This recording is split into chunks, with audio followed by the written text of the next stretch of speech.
जय Hind. Class 8th की history NCERT का हमने चैप्टर नंबर 1 शुरू किया है, how when and where. First part में देखिएगा, वीडियो जो मैंने आपकी बनाई थी आपने देख लिया होगा, उम्मीद है मुझे। उसमें हमने देखा था कि आखिर डेट्स इंपॉर्टेंट क्यों हैं, how important are dates, dates क्यों इंपॉर्टेंट हैं। क्या सिर्फ डेट्स ही इंपॉर्टेंट हैं? जी नहीं, बिल्कुल नहीं। डेट्स के साथ साथ जो इंपॉर्टेंट चेंजेस हमें देखने को मिल रहे हैं, ठीक है, सोसाइटी में, फिर काफ़ी सारे मैंने आपको एग्जांपल्स दिए थे। जैसे दिल्ली सल्तनत का अगर पीरियड देखिएगा और मुगल एम्पायर का पीरियड देखिएगा, इनके बीच में भी देखिएगा तो डेट्स एक देखिएगा तो पॉइंट बीच में है। पर दिल्ली सल्तनत का एडमिनिस्ट्रेटिव फंक्शन कैसे करते थे वो, फिर ये मुगल में वो लोग कैसे अपना चलाते थे एडमिनिस्ट्रेटिव का काम, तो ये सब हमने देखा। ये सारे देखिएगा तो डेट्स के आधार पे ही हैं। डेट एक बीच में, अब देखिए दो तरीके से हमने डेट को बांट दिया था पिछली बार। एक डेट तो वो है जिसमें वॉर्स, बैटल्स, बिग इवेंट्स, इन्हीं सब की बात कही गई होगी कि इस दिन ये वॉर लड़ी गई, इस दिन ये राजा पैदा हुआ, इस दिन ये थ्रोन पे बैठ गया। पर एक हिस्ट्री ऐसी भी है दोस्तों, सिर्फ है, जिसमें डेट को हम एज ए सेंट्रल नहीं दे सकते, ठीक है। डेट एकदम मतलब बीच का पार्ट नहीं है। हाँ, इर्द गिर्द उसके चारों तरफ घूमती रहेंगी, काफ़ी सारी चेंजेस आपको देखने को मिलेंगी। जैसे नई नई सिटीज़ कैसे डेवलप हो रही थी, ठीक है, सोसाइटी में चेंजेस कैसे आ रहे थे, कल्चरल चेंजेस कैसे देखने को हमें मिल रहे थे। फिर अगर आप देखिएगा तो नए नए किंगडम्स एमर्ज हो रहे थे। तो ये सारे हैं डेट्स के इर्द गिर्द। पर एक किंगडम एक दिन में खड़ा नहीं हो गया होगा, एक सोसाइटी का कल्चर एक दिन में चेंज नहीं हो गया होगा, तो एक स्पेसिफिक डेट से इसे डिनोट नहीं कर सकते। अब वहीं अगर आप देखिएगा तो बैटल हम कह सकते हैं कि इस दिन ये लड़ाई लड़ी गई थी, ठीक है, इस दिन ये राजा पैदा हुआ था, इस दिन इस राजा की शादी हुई थी। डेट स्पेसिफिक आ गया, आपका बर्थडे एग्जाम्पल हो गया, ठीक है। तो ये कुछ डेट्स के बारे में हमने जाना था फर्स्ट पार्ट में। अब अगर आज के पार्ट में अगर आप देखिएगा तो हमारा टॉपिक है विच डेट्स। विच डेट्स यानी कौन सी डेट्स भाई? सारी डेट्स तो इंपॉर्टेंट होती नहीं हैं, सारी डेट्स याद हम कर नहीं सकते, ठीक है। अब हिस्ट्री में भी अगर आप उठा के देखिएगा, एंशियंट टाइम से अगर हम, भारत जब आज़ाद हुआ था अगर तब तक की बात करें और सिर्फ डेट्स के आधार पर अगर हिस्ट्री को बांट देना कि इस दिन ये लड़ाई गई थी, इस दिन ये हुई थी, काफ़ी सारी डेट्स आ जाएंगी, कितनी सारी वॉर्स लड़ी गई थी, ठीक है। जो बंदे कॉम्पिटिटिव की तैयारी कर रहे होंगे उनका तो माथा खराब हो ही जाता होगा, ठीक है। अब जो एंजॉय करते होंगे उनके लिए भी। पर उसमें भी देखिएगा जो डेट्स लिखी रही होती है ना, उसके इर्द गिर्द चारों मतलब इर्द गिर्द देखिएगा तो बहुत सारी आपको स्टोरीज वगैरह देखने को मिलेंगी, ठीक है। चाहे आप एंशियंट हिस्ट्री की बात कर लीजिए, मेडाइवल की बात कर लीजिए। अब हमने 6th 7th में एंशियंट एंड मेडाइवल के बारे में पढ़ा था, पर उसमें भी देखिएगा तो हमने डेट्स का जिक्र किया था, ठीक है, कि इस दिन ये वॉर लड़ी गई थी, ठीक है, इस दिन गुप्ता एम्पायर के बारे में हमने देखा। फिर देखिएगा तो आपका अगर हम देखें इंडस वैली सिविलाइजेशन, जैसे हमने पढ़ा था क्लास 6 का अगर हिस्ट्री में, 6th की हिस्ट्री में, तो उसमें भी देखिएगा तो हमने डेट का जिक्र नहीं किया था, पर्टिकुलर डेट का जिक्र नहीं किया था, पर एक टाइम पीरियड का कॉन्सेप्ट मैंने आपको बताया था ना। टाइम पीरियड होता है, मान लीजिए अब जैसे मोदी जी का मान लीजिए एक टाइम पीरियड के लिए आ रखे 5 साल के लिए, ठीक है, 19 से 24 तक रहेंगे ये, 2019 से 2024 तक पीएम रहेंगे ये। उसके बाद फिर ये इलेक्शन होगा, तो एक टाइम पीरियड है, एक इस पर स्पेसिफिक डेट नहीं है। तो वही इंडस वैली सिविलाइजेशन में था। हम ऐसे गैस नहीं कर सकते कि ये सिविलाइजेशन कब शुरू हुई थी, पर हम ये बता सकते हैं कि हाँ, ये सिविलाइजेशन कब से कब तक रही थी, इसका एक अंदाज़ा हम लगा सकते हैं। तो वही चीज़ अगर हम आज देखें तो विच डेट्स, आखिर कौन सी डेट्स हमें पढ़नी चाहिए? सारी डेट्स तो हम याद नहीं कर सकते, तो क्या डेट्स हमारे लिए रेलिवेंट हैं, ठीक है, इंडियन हिस्ट्री के पर्सपेक्टिव से क्या डेट्स इंपॉर्टेंट हैं, थोड़ा बहुत इसमें जानेंगे, ठीक है। तो history is not all about dates, but dates do play very important role. अब देखिए हिस्ट्री सिर्फ ऐसा नहीं है कि डेट्स के आधार पर सिर्फ आप हिस्ट्री को नहीं जज कर सकते। हिस्ट्री में डेट्स तो इंपॉर्टेंट रोल हैं पैदा करते ही हैं, पर इसके साथ साथ ना काफ़ी सारी ऐसी चीज़ें हैं जैसे हिस्ट्री, उस डेट्स में कौन कौन सी इवेंट्स हो रही हैं, ठीक है, क्या क्या चेंजेस हमें देखने को मिल रहा है।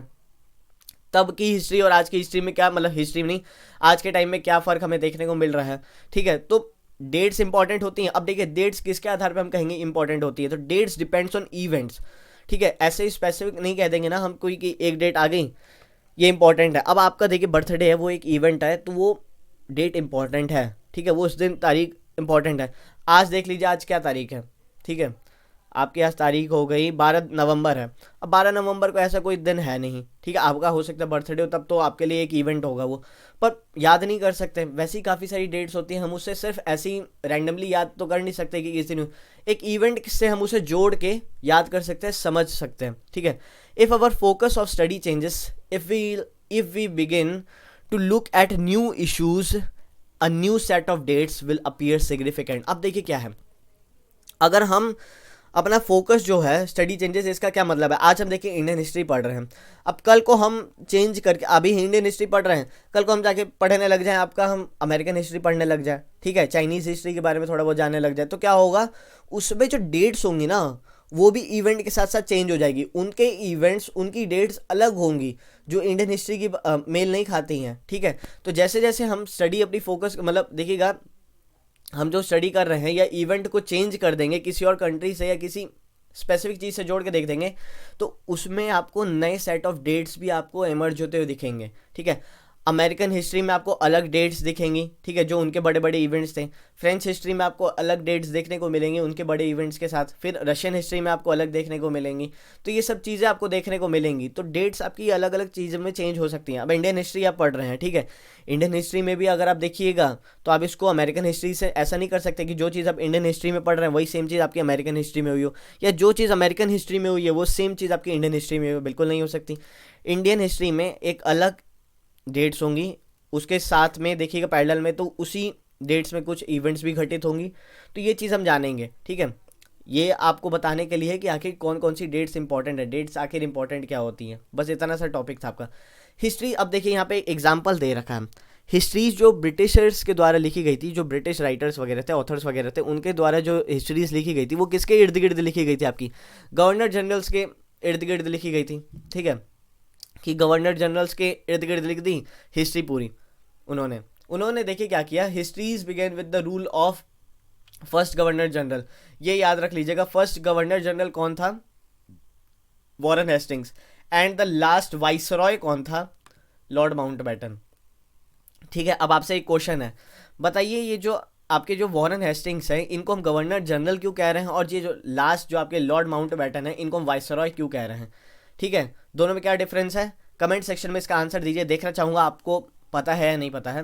देखिए हिस्ट्रीज आपकी जो ब्रिटिशर्स लिखते थे वो कैसे लिख रहे थे इंडियन, जब ब्रिटिश आपका रूल था इंडिया में, तो वॉरेन हेस्टिंग्स से शुरुआत करते थे, गवर्नर जनरल के इर्द गिर्द ये लिख रहे थे हिस्ट्री, उसके बाद लास्ट टाइम लॉर्ड माउंटबेटन के जाके ख़त्म कर दे रहे थे। तो ब्रिटिशर्स का हिस्ट्री लिखने का पर्सपेक्टिव अलग था, वो अपने नज़रिए से देख रहे थे, वो अपने नज़रिए से अपने डेट्स और इवेंट्स को ऑब्जर्व कर रहे थे, ठीक है। तो जो इसमें विच डेट्स जो इंपॉर्टेंट बात लिखी गई थी, आखिर कौन सी डेट्स इंपॉर्टेंट हैं, तो ये देखिएगा। तो इसमें हमारा उतना लेना देना है नहीं, गवर्नर जनरल वॉरेन हेस्टिंग्स के बारे में क्या जान के करेंगे, लॉर्ड माउंटबेटन इंपॉर्टेंट रोल है, थोड़ा बहुत इंपॉर्टेंट रोल है, पर इन्हीं के इर्द गिर्द पूरी हिस्ट्री लिख दी जाए वो हम नहीं कर सकते। ये काम इन्होंने ब्रिटिशर्स ने किया था क्योंकि उन्हीं के लोग थे। अब दूसरी तरफ देखिएगा तो देखिए there classification will revolve around the British governor generals. अब मैंने कहा ना, ये पूरी इनकी हिस्ट्री जो ब्रिटिश ऑथर्स वगैरह ने लिखी थी, राइटर्स वगैरह ने, उन्होंने ब्रिटिश गवर्नर जनरल्स के इर्द गिर्द ही पूरी देखिएगा तो हिस्ट्री चपेट दी। अब इंडियंस को यहाँ पे ज़्यादा रोल नहीं दिया गया। इंडियंस देखिए, Indians and the activities will not have any role in it. अब इंडियंस वगैरह को ज़्यादा इन्होंने रोल नहीं दिया गया। कितनी सारी आपकी एक्टिविटीज़ इंडियंस के द्वारा हुई थी, नेशनल मूवमेंट्स वगैरह चले थे, ठीक है, फ्रीडम स्ट्रगल्स वगैरह, इतना इतना इतना इन्होंने जिक्र नहीं किया था ब्रिटिश जो आपके ये थे ऑथर्स वगैरह। But when we will write the history from Indian perspective, a new set of dates will become more important for us to know. अब देखिए यहाँ पे जो विच डेट्स का जो आपका कॉन्सेप्ट था, जो मैं कह रहा था सारी डेट्स हमारे लिए इंपॉर्टेंट नहीं है, वो यहाँ पे आती हैं। जब अगर हम इंडियंस ऑथर्स जो भी मान लीजिए, हम तो नहीं, जिन्होंने हिस्ट्री लिखी होगी उन्होंने अपने पर्सपेक्टिव से लिखी होगी, उन्होंने इंडियन पर्सपेक्टिव से लिखी होगी, इंडियन पर्सनैलिटीज़ को इंक्लूड किया होगा, ठीक है। तो इससे क्या हुआ होगा, नए सेट ऑफ डेट्स आए होंगे, नए सेट ऑफ डेट्स आए होंगे तो उन्होंने एक इवेंट को कंसिडर किया होगा। तो ये जो डेट्स, जो नए सेट ऑफ डेट्स आए हैं, ठीक है, जो हिस्ट्री इंडियन पर्सपेक्टिव से लिखी गई है ना कि ब्रिटिश पर्सपेक्टिव से, तो उसमें आपको नए डेट्स देखने को मिलेंगे। अब वो डेट्स कैसे इंपॉर्टेंट होते हैं वो सब हम इस किताब में जानने वाले हैं। तो ये था आपका विच डेट्स का कॉन्सेप्ट, ठीक है, कॉन्सेप्ट तो नहीं कहेंगे, एक टॉपिक था छोटा सा हमने किया।